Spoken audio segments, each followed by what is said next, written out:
contestation et favorise un système où la moralité du souverain est intrinsèquement liée à sa capacité à gouverner. Les Zhou favorisent le développement de l'agriculture grâce à des techniques d'irrigation avancées, la culture du fer et l'expansion du commerce.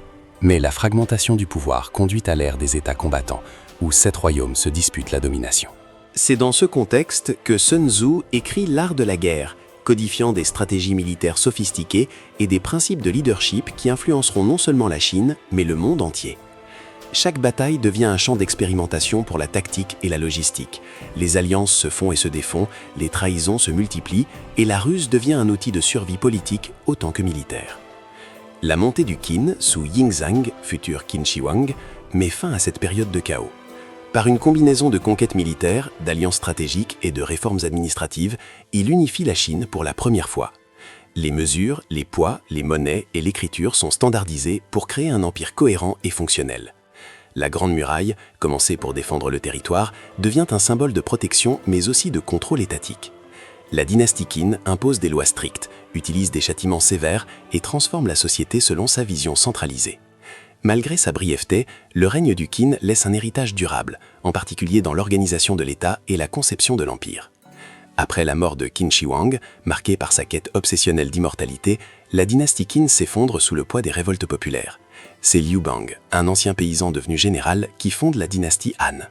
Les Han établissent une administration efficace et étendent le territoire.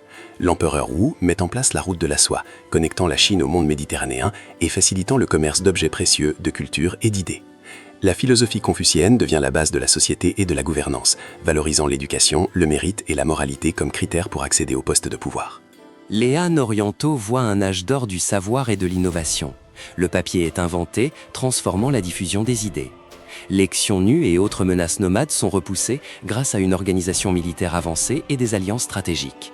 Les campagnes agricoles et commerciales permettent à l'Empire de prospérer et la population croît rapidement.